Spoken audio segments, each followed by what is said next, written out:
With the first woman firefighter to serve in this firehouse, spurred on by her firefighting dad and his service and wisdom in the days following 9/11. Take a look. My dad was a firefighter for the FDNY for 27 years. He started in the 80s and then he retired in 2009. He was very funny. He loved making jokes, making people laugh. He was a great cook.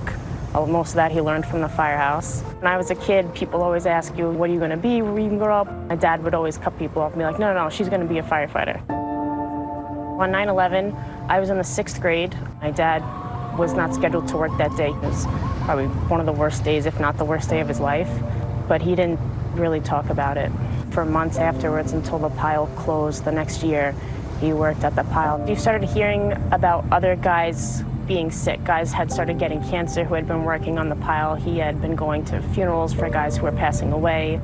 He went down to Washington, D.C. to get funding for, there's a drug act to make sure that the guys who were getting sick were getting money for their treatments. I guess about 4 or 5 years after 9/11, he started just noticing things, having a hard time doing like fine motor things, like tying his shoes or getting out of bed. And then suddenly it was kind of like he had aged like 15 years and would need help with things that an older person would when he was not even 50 years old yet.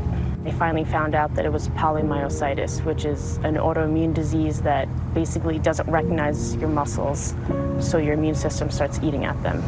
My dad passed away January 28th, 2013. I was 22 years old. I started thinking about the next test to become a firefighter. The Open Competitive was coming up. I decided to take it, and it was the best decision I ever made. I was one of 9 women that graduated at about 350 people that started.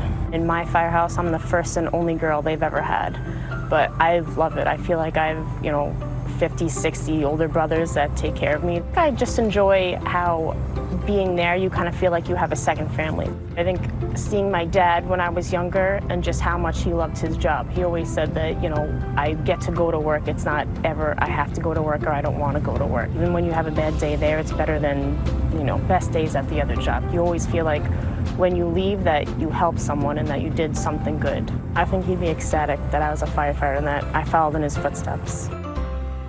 Wow, what a legacy to her father. There's so many stories like that, that people followed up from what their firefighter fathers did on that day.